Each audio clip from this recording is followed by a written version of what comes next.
Ladies and gentlemen, we just got done watching UFC 322 between Islam Makhachev and Jack Della Maddalena. It was one of the best cards of the year until the final two fights. We'll get into that, but we're going to go through the entire review of the card, and then we'll be talking about the main winners and who the next fight should be. But starting off the card, we had Mateus Camilo getting the unanimous decision win over Vladislav Borshev. Very obvious pick here. We did very good on picks for this card, which was very good for me. We did end up losing to Cage Certified, but we only had one different pick, so both of us did very well. But this was an easy pick we both had. Mateus Camilo had a clear grappling advantage, and he showed it here. Borshev was doing actually pretty good on the feet, trying to stay aggressive with his kickboxing. Obviously known for his old kickboxing record. He actually was a very good kickboxer before transitioning to MMA, but Mateus Camilo was able to just take him down nonstop. Borshev still has not improved his takedown defense, and he's most likely going to be cut. Whereas for Mateus Camilo, he continues to show that he has a nice takedown that can help him win some fights.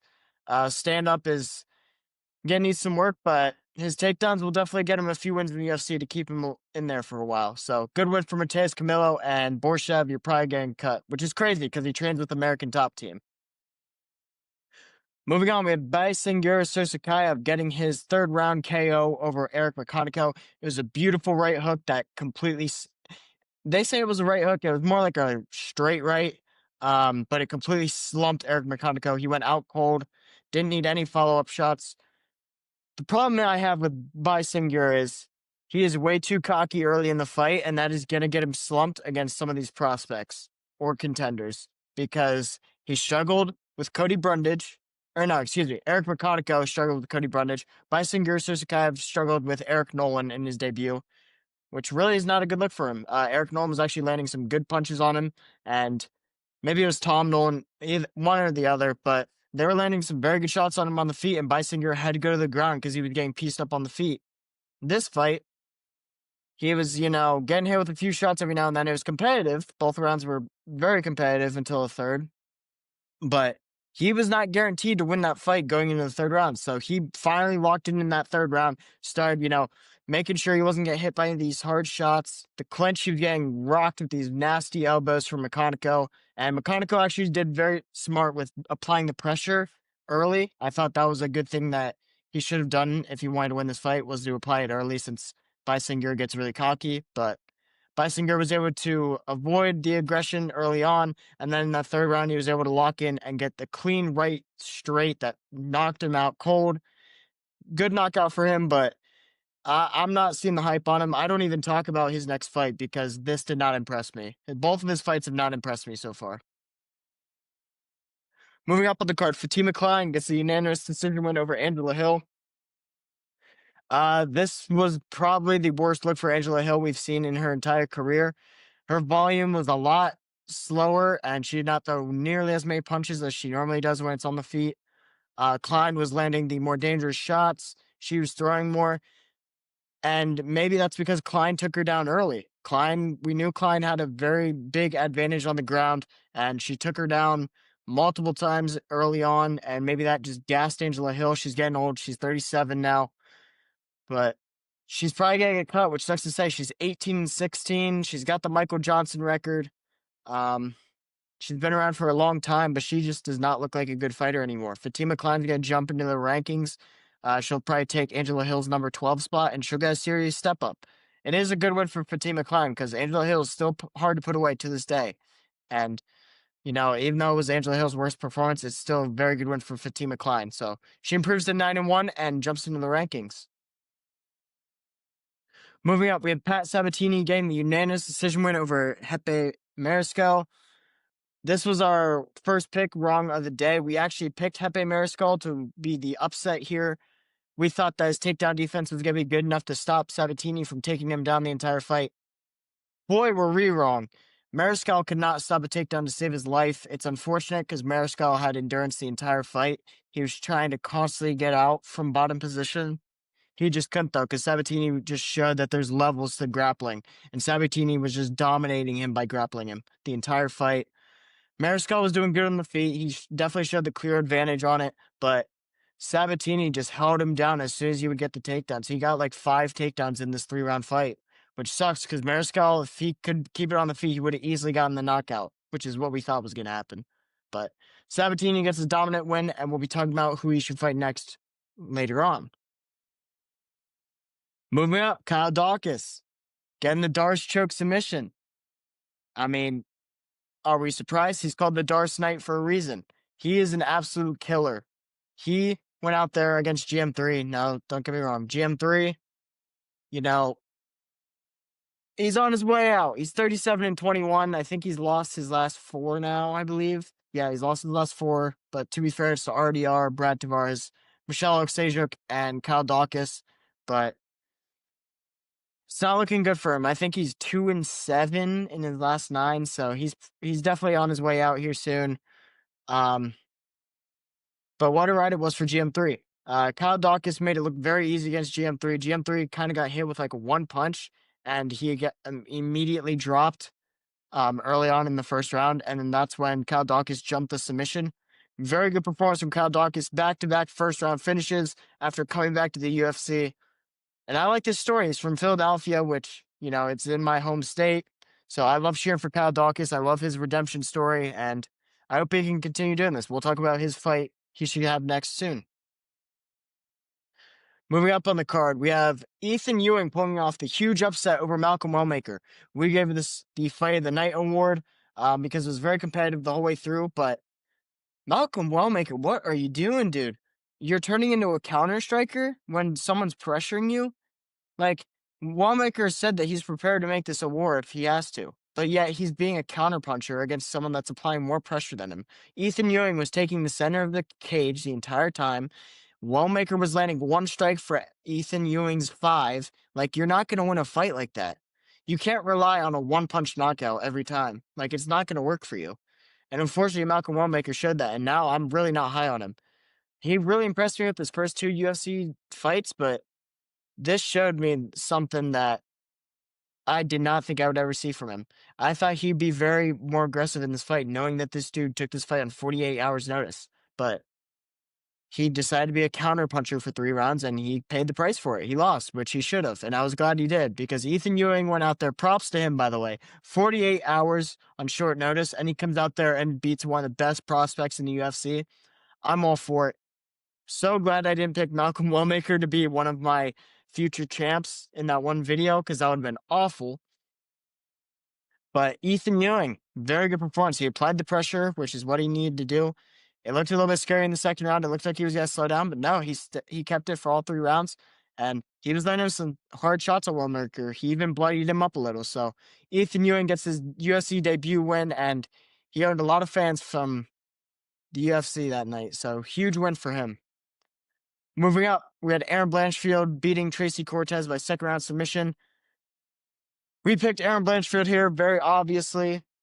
I mean, let's be honest. We're not picking a girl that they just post her ass and then they let her go up against these dogs and then she gets cooked. Because, don't get me wrong, Cortez had a good first round because Blanchfield wasn't threatening the takedown.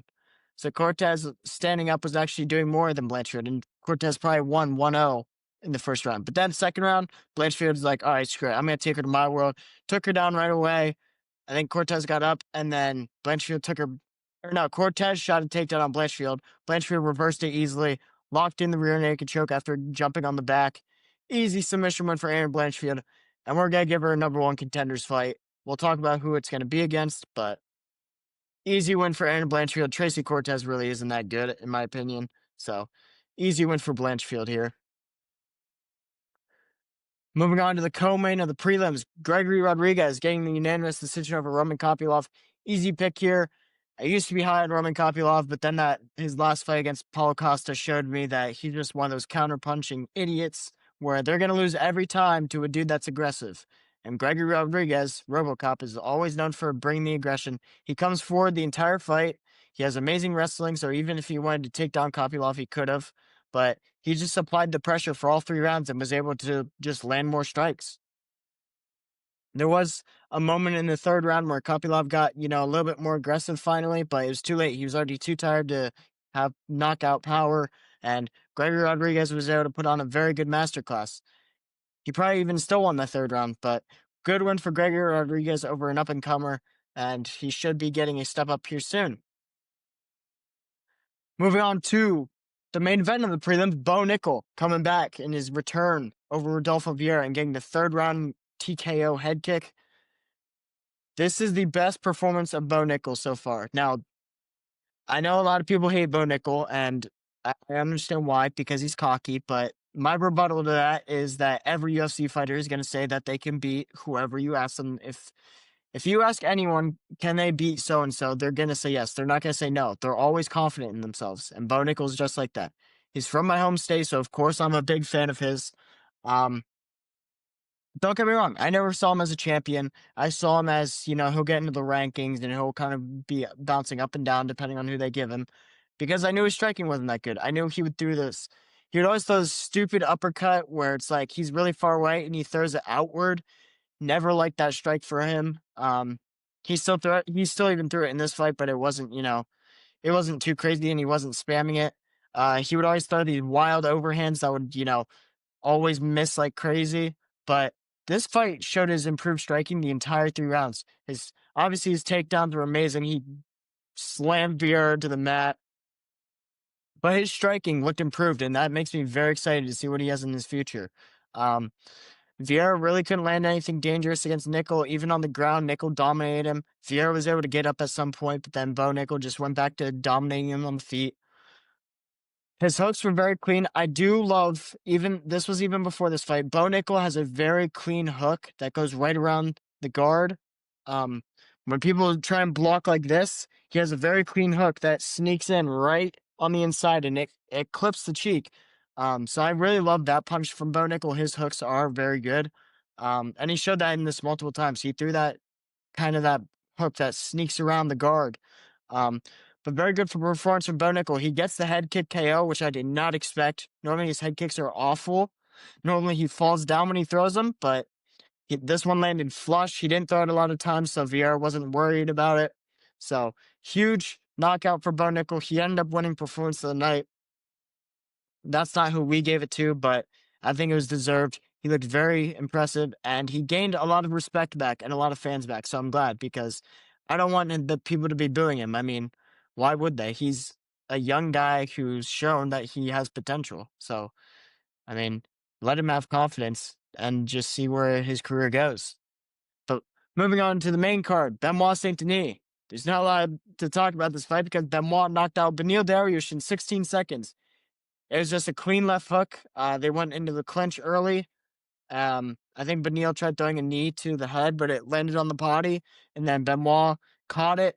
Benoit landed a few uppercuts and then threw a left hook, dropped Beneil instantly, landed ground and pound. Night, Dariush. Dariush is going to get a huge step down in his next fight. I can already see it. He's on his way out. But Benoit continuing to impress. First, he finishes Marcio Ruffi on the ground. Then he knocks out Beneil Dariush by being aggressive early. Because being aggressive to Dariush is the best way to beat him. If you're aggressive early, you're going to be able to get the finish over him. So I have a feeling Benoit has a very good training camp, I feel like his game plans are always perfect in his fights recently. So I'm kind of on the Benoit hype train as of lately because he's looked very good in his last 2 fights. So huge win for Benoit Saint Denis, and he'll jump up to number 9 in the rankings. Moving up, Carlos Prates is getting the second round knockout over Leon Edwards. Carlos Prates is legit. All right. I didn't know how. Okay, to be fair, I did pick him in this fight because, with how dangerous he looked in his last few fights, there's no way I thought Edwards is going to be able to dominate him. But oh my goodness, Prates didn't even look worried when Edwards had his back. So that was a very good look for him. Now it's a little bit dangerous that Edwards wasn't be able to get him to that situation because that means Islam can, that means Bilal can, that means Sean Brady can, as long as they don't get clipped early. Which we saw happen to Sean Brady. We'll get into that later on. But Carlos Prates, man, he survived the adversity in the first round. Trying to land that dangerous shot, but couldn't really. And Edwards was able to land the takedown at some point and get the back, but Prates stayed very, controlled. He didn't panic at all, and he was able to get to the next round, where in the next round, he landed an absolute dangerous straight left dropped Leon Edwards instantly. Edwards' eyes went huge after he got knocked out, and sad to see because Edwards has never been knocked out, but huge win for Carlos Prates. He's got to jump up. Excuse me, it's 10:30 p.m. right now when I'm recording this, and we had a long day at work. But Carlos Prates getting the huge knockout over Leon Edwards, and he's going to jump up huge. Probably going to get a #1 contenders fight after this performance. So we'll talk about who I want him to fight, because that's a freaking matchup that I love that I made. Moving up, Michael Morales getting the first round finish over Sean Brady. Sean Brady annoyed me in this fight. I picked him to win this. I thought that Sean Brady was going to threaten the takedown earlier in this round, or in this fight, excuse me. This fight lasted 3 minutes and 27 seconds. I don't know why he didn't threaten one takedown this entire time. Now, I'm not saying that he should have shot one. Don't get me wrong. But even just feint one in, because he didn't even feint one in. And that's going to keep Michael Morales on his toes once you feint those in. So some people are arguing, they're like, oh, well, Michael Morales was, keeping his hips back, so it was very hard for Sean Brady to shoot in. I'm not even asking him to shoot in, but I don't get why he didn't even threaten it at all. He tried, he was landing a few shots early, which made him overly confident in his stand-up, and Michael Morales, all it took was him to get slightly aggressive. He pushed forward with a barrage of punches and was able to wobble Brady, knock him down, and then land ground and pound for the first round KO. Huge win for Michael Morales. He improves to 19-0, stays undefeated.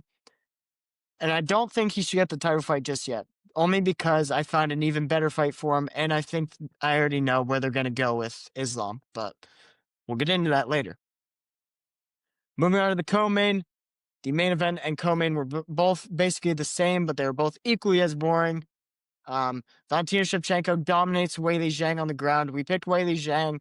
We thought her takedown defense and her grappling was going to be good enough to not dominate Valentina, but be competitive with her. But we thought the stand-up advantage went to Weili.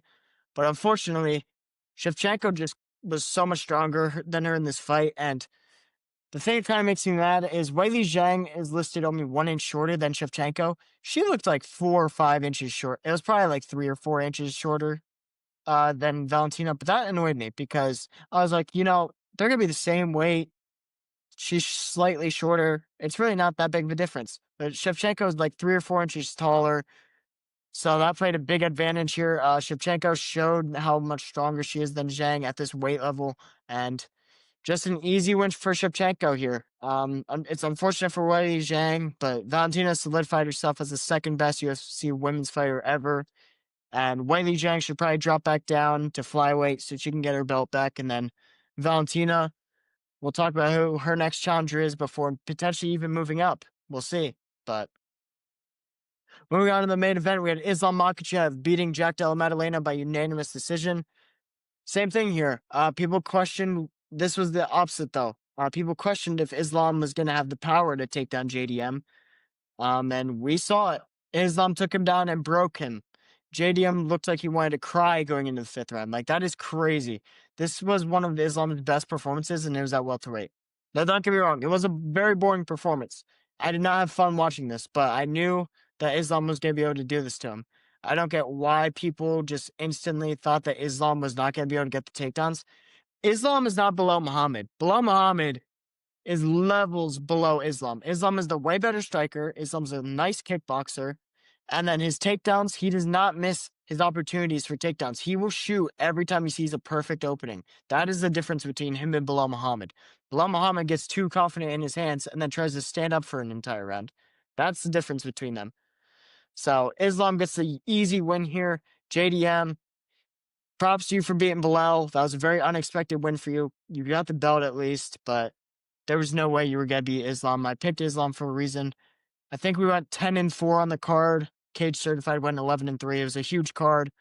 It just sucks the way the main event and the co-main went, but we might be having a huge collaboration this weekend for picks between Armin Sarukian and Dan Hooker. It's not official yet. He'll get back to me by Wednesday or Thursday, so we won't know until right by the time the predictions episode will be coming out for the UFC Qatar Fight Night card. But with that being said, let's talk about the main winners of this card and who they should fight next, starting off with Islam Makhachev. I think it's almost guaranteed at this point that Islam is going to be fighting Ilia Topuria. It kind of seems that as of recently, it's going to be Ilia versus Patty.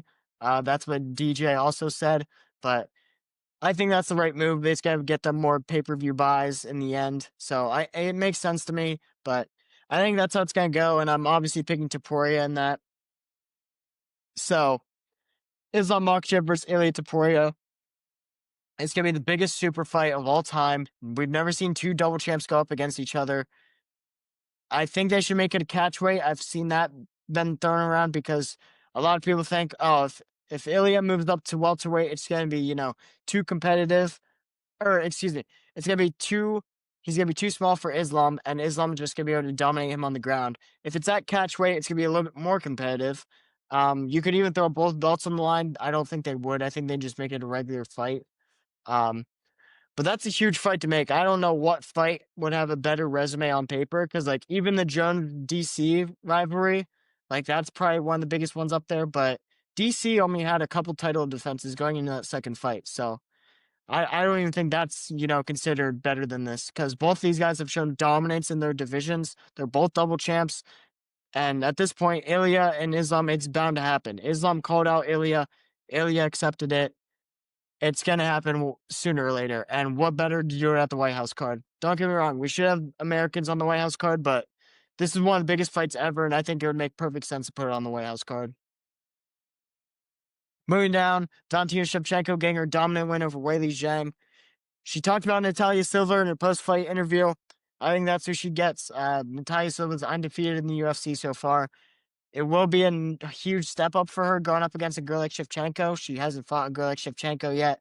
I'd probably pick Shevchenko. But it's a nice new challenge for her because she hasn't fought a girl that's had this, undefeated streak in a while. So we'll see how Natalia Silva can play up against her. Natalia Silva's got good stand-up, good grappling as well, but Shevchenko will show that there's levels to this, and she should be able to dominate in that fight.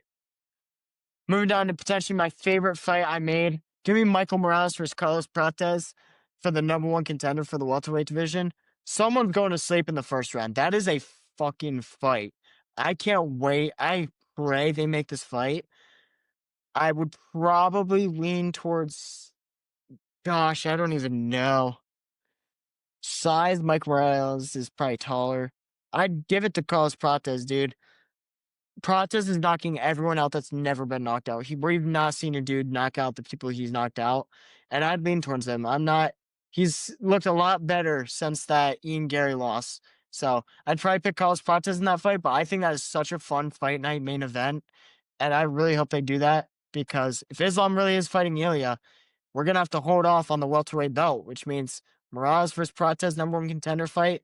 Winner of that can fight the welterweight champ. Moving down, Benoit Saint Denis gets his left hook first round 16-second KO over Benil Dariush.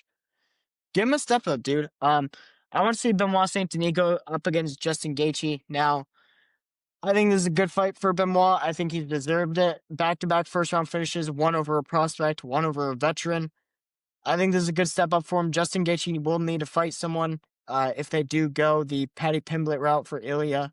And I think this is a good matchup for him. Benoit Saint Denis gets a huge step up in Justin Gaethje, and Gaethje can add another win to his streak. And if he wins it, then he will have no problems getting a title shot.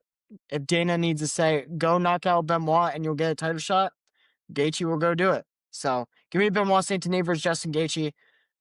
I'd lean towards Justin Gaethje just because, I haven't seen an up-and-comer beat Justin Gaethje just yet. So I'm going to lean Justin Gaethje in that fight.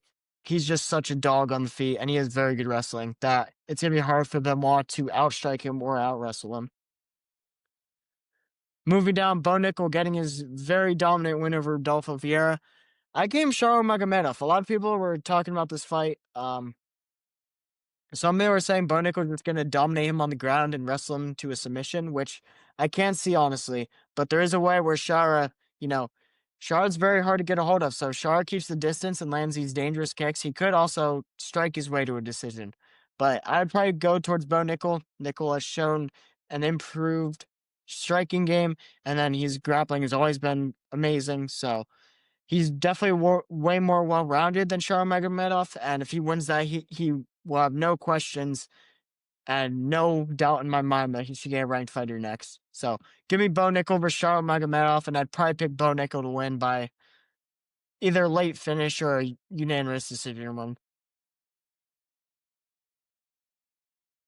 Moving down on the card, Erin Blanchfield getting her win over Tracy Cortez by second round submission, dominating her in the second round. Give her the number one contenders fight against Alexa Grasso. Grasso, we haven't seen this matchup yet. It would be a very good grappling matchup. Winner can get, a title shot. It does suck that obviously they're in Valentina's division. But Grasso, if she can do the Max Holloway thing where she just keeps beating all these contenders, then they're gonna forcefully have to give her a title shot. But give me Erin Blanchfield versus Alexa Grasso. I think that's a very fun grappling matchup. I probably lean towards Erin Blanchfield, honestly. Grasso getting up to the belt and earning it was crazy, but I don't know. I kind of feel like it was a fluke. Don't hate me, but I think Erin Blanchfield beats Alexa Grasso if they were to fight. Moving down, Ethan Ewing getting his win over Malcolm Wanamaker. I gave him Rinya Nakamura. Rinya Nakamura came bounced back from his first UFC loss and knocked out Nathan Fletcher into a beautiful knife kick to the body that dropped him in the first round. Give Ethan Ewing a guy like Rinya Nakamura. He's a very talented kickboxer, but he's more known for his wrestling because he was a very good Japanese wrestler. So give Ethan Ewing a guy who's very well-rounded and who was a prospect at the time. So if Ethan Ewing beats him, then he can beat another prospect, and he'll be the new prospect killer. Christian Rodriguez is probably on his way out from being called that, but Ethan Ewing can be our new prospect killer. So I think that'd be a fun fight on the feet, and if it goes to the ground, maybe we see Nakamura dominate on the ground potentially, but if it's on the feet, it's going to be a banger, so I would love to see that. Moving on, Kyle Dawkins getting his first round submission to Gerald Mearshart. Give me Kyle Dawkins versus Abus Magomedov. Abus Magomedov just lost to Joe Pyfer, but Pyfer is very dangerous. Pyfer wrestled him to the submission in the second round. Dawkins versus Abus Magomedov, though, is going to be a stand-up fight. Dawkins has shown that he seriously does have one-punch knockout power, and Magomedov has shown that as well. So whoever lands the first punch is probably going to sleep. I lean towards Abus Magomedov, though. Kyle Dawkins, he beat Michelle Pierre, who's kind of on the decline. He beat GM3, he's on a 4-fight losing streak now. So we need to see Kyle Dawkins beat a guy like Abus Magomedov before I can really give him credit. But it's still fun seeing him bounce back in his UFC career. Moving down, Pat Sabatini getting his dominant win over Cheap Marisco. Give me Pat Sabatini versus Danny Ige. Danny Ige is, I believe, 13th ranked in the featherweight division. Let's get Pat Sabatini in the rankings. He deserved it. Whoever won this, we kind of figured they'd get a ranked fighter next because they've been dominating the unranked fighters. I think Sabatini versus Danny Ige is a good fight. Ige's kind of become this conservative striker now, and he has a decent wrestling game. So he can try and wrestle with Sabatini, but it won't end up going well. Sabatini will dominate him on the ground, and that's probably how we see this fight going. I think Sabatini does win that. But if Ige starts going back to that aggressive stand-up style that he used to have, he could get the knockout. But unfortunately, he didn't show it against Patricio Pitbull, so I will be picking Pat Sabatini if that fight happens. Moving down, Fatima Klein getting her unanimous decision win over Angela Hill. She's the last fighter we'll be talking about, and I gave her Tabitha Rishi. I think it's both up-and-comers. I think whoever wins that is seriously in line for potentially a number one contenders fight, depending on who they fight. But that is an absolute war. Both of them are very balanced female fighters. I'd probably give it to Fatima Klein. I think she just does a little bit more. She's a little bit more aggressive, and I think that's going to, cause problems with Tabitha Rishi. But I think those are a lot of fun fights. I really love that Michael Morales calls Prata's number one contenders fight. Obviously, I love the Islam Makhachev Ilya Topuria fight. Benoit versus Justin Gaethje would be a very fun fight. Bo Nickel versus Magomedov is a fun fight. There's a lot of fun fights that we can make out of these wins. But with that being said, it was a very good card. It just sucked the way it ended. We were hoping Shevchenko, Wei Zhang would be a little bit more competitive. And then with that, JDM wasn't going to get dominated like that. But Islam broke him. It's just as easy as that. But with that being said, that's going to wrap off this review episode of UFC 322. We will be getting in our UFC Qatar Fight Night predictions on Thursday. We hope you guys enjoyed. Appreciate you guys for listening this far, and we'll see you guys next time for our predictions.